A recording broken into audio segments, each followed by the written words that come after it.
Everyone looks at bodybuilding as a very physical sport. It's all mental. You get to a certain point where you start getting really drained and tired, your body's telling you to sit down. Your body's not telling you to get up and lift heavy weights and do cardio. It's purely mental. If you're not passionate about it, you're not gonna keep going. You're not gonna stay on your diet. You're not gonna do more cardio or train harder. For me, it's just mental. It's that drive, that passion. I keep envisioning being on stage, on that Arnold Classic stage.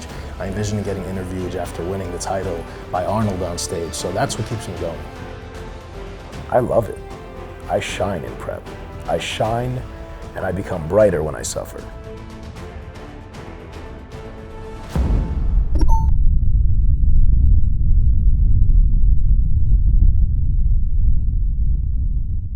So we're here, guys, Beth Francis Powerhouse Gym. It's technically my off day, but it's my second time here today. So on my off day, my second session, instead of training, I'll do cardio, calves, and abs. So we're here now for that, and then we'll do a little food shopping, eating, and resting afterwards. Hope you guys enjoy it.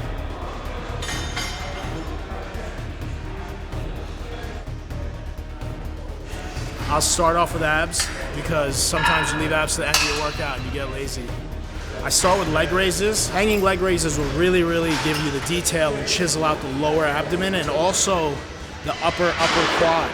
Basically, the insertion of your quad where your hip is, you get nice detail there. So it's an amazing exercise. Regular crunches. I don't believe in anything fancy for the abs, but it's very important to have a strong core and the detailed midsection. So you build those muscles, you get them defined and chiseled, so once you come down in body weight, it shows. Body fat and body weight. I don't even know if you could tell, my butt is lifting up very little, contracting my lower abs, and my shoulder blades are coming off the bench, not much more. Sitting up fully, locking my feet in, sitting up would be more from the hip flexor, not necessarily crunching or contracting my two top abs. So these are real simple, real basic, but very effective.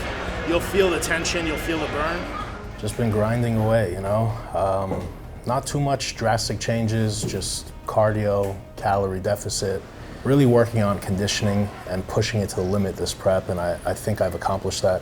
I think I'll be my best yet for the 2018 Arnold Classic. I feel good, I feel great. I feel like I'm in a great place. Last few weeks has been great. I feel like I'm ready, on time, maybe even a little sooner. I'll be even better in 10 days. I'm at a 6 incline and at 3.2 speed.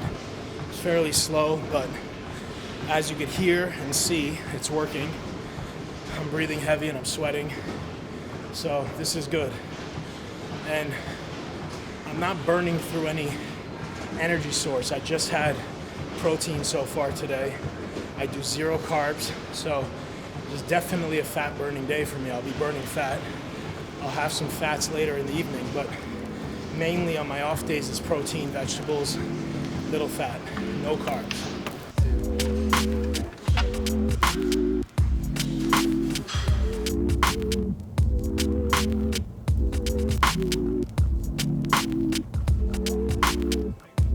As you guys know, I have my meal prep NutriChef. So I'm not buying any carbs or protein. I get that from NutriChef. I'm just buying vegetables. So the vegetables I eat, I saute fresh daily. So right now it consists of spinach, green zucchini, onions, cucumbers are great for hydration, electrolytes, the baby spinach. You could eat it in a salad raw or saute it. This is one trick I have dieting off season anytime, coleslaw. And it just kind of gives you some texture and some substance to your meals. It fills you up easily. So this is almond butter. It gets ground down fresh. This is the closest you could get to really raw almond butter. And when eating almond butter or peanut butter, it's very important to have just peanuts or almonds. Whereas if you look at a lot of the jars, we'll try to find some in the aisles. There's a lot of other stuff in there, sugars, other fillers and things mixed in. You want just almonds and possibly salt if you're getting salted. After a show, a lot of people will kind of get depressed and don't know what to do with themselves because we're on such strict routine, cardio every morning, training every day, and strict diet, and then there's so much freedom after a show, you don't know what to do. So I think keeping the structure is key, not only for your mind, but also for your body. If too many variables change at once after a show, you're gonna lose your conditioning and everything you worked really hard for.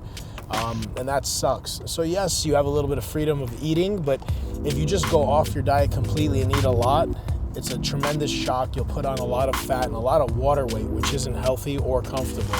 All right, so it is Wednesday today. I get my NutriChef food delivered on Wednesdays and Sundays. Over the years, I always cooked my own food. This past year, I've been getting my meal prep from NutriChef, and it's been a huge, huge help. Not only do I not have to shop and deal with walking through the aisles of the supermarket and looking at stuff I don't have to eat, but you know, at the end of the day, I'm not a chef, and my food, when I cook it, is not always so consistent. So sometimes if I cook 10 pounds of chicken and I overcook or undercook, I'm pretty much stuck with it. So either I have to throw it all out or just deal with, you know, stale chicken for a couple days. So they send me the meals of these ice packs, again, twice a week. And I'll show you guys what my meals are looking like going into the Arnold.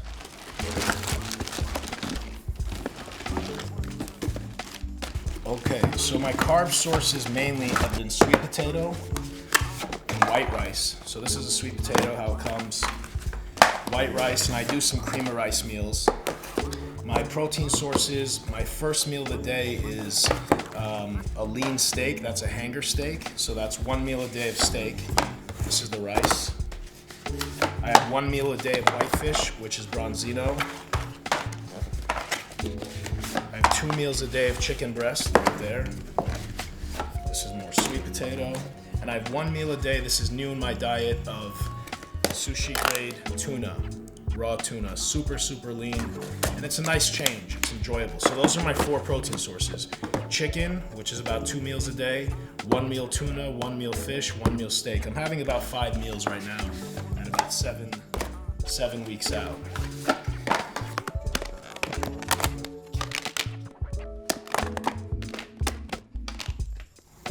So yeah, when I'm in prep, I have cheat meals, but a cheat meal is not, a lot of people don't understand what a cheat meal is. A cheat meal is not a break from your diet for you to have fun. When you diet, the human body, if you're at a calorie deficit and if you're training hard, the human body thinks it's dying. So it slows the metabolism so you live longer. In order to speed the metabolism back up, you have to give a surplus of calories. It can be higher in fat, higher in carb. So for me, I love burger and fries. That's usually my go-to meal. But I don't do it on Sunday religiously just because it's Sunday. I do it when my body needs it. And if it's done correctly, you will physically feel your metabolism ramp up.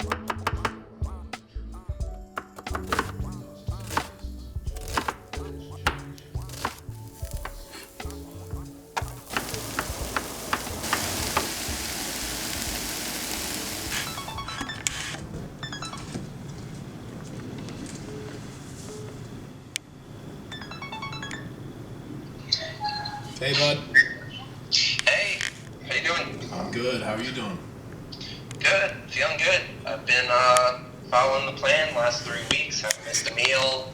Haven't missed. If you're doing this and you love it, you have to take the time to research. And the more you learn about something, the more you can deter from the incorrect advice. Sounds good. I got your update this morning. So you've been 2 weeks now. You're up 4 pounds. Which is a good sign. The main thing right now, we're focusing on strength and adding muscle. So the way you feel is the most important thing. If you're not really researching and you're just going on Instagram and asking somebody a question, you know, you're not really doing your own work, and the passion, in my opinion, is not there for you, you know? So yeah, there's a lot of experts nowadays and there's a lot of coaches, and that's because there's demand for it. When you have a lot of people that are beginning to work out and within a few months or a year they want to compete, they need a coach. So supply and demand. I mean, overall, it's good. I don't know, you know. What is not improving that you'd like to see improve? My lifts, for just my legs in general, I haven't gone A lot of people think of, they hear the law of attraction and they might think it's this idea or this mumbo jumbo talk, but it's a law of the universe. Gravity is a law of the universe, and so is vibration. People vibrate. They give off frequencies, positive and negative. And law of attraction is simply that whatever you give out, you get back. So if you're negative and angry and sad, you get back bad circumstances, bad people, and bad things happen. And if you're positive and upbeat and you give off positive frequencies, you get back positive people and circumstances and things. Okay, that takes time. Legs is definitely a love-hate relationship for everyone. So hard work on its own doesn't necessarily pay off. Hard work while believing you're going to succeed and thinking positively really matters. Thoughts alone are not that powerful. The way you feel really, really matters. So what Albert Einstein said, he said everything is energy and that's all there is to it. Match the frequency of the reality you want and you cannot help but get that reality. It can be no other way. This is not philosophy, this is physics. So what he means by match the frequency of the reality you want, if I want to be a millionaire, living in a mansion, driving a Porsche and a Ferrari, with a wife that looks like XYZ and 2 kids and a dog, how would it feel if I had that? All right, so send me the update again. You sent it to me today, so in 6-7 days, send me the update, and then we'll have another Skype call. What would my frequency, my vibration be if I had that? How would I feel? So you daydream like what a kid does. Adults think too realistically. Kids just get into the feeling place of their desire. Details, and I'll be able to gauge what your body's telling me. All right, great. Sounds good. All right, buddy. Stay on track. So right. You need to get into the feeling place of your desire. Make a movie in your head. You envision that on a daily basis.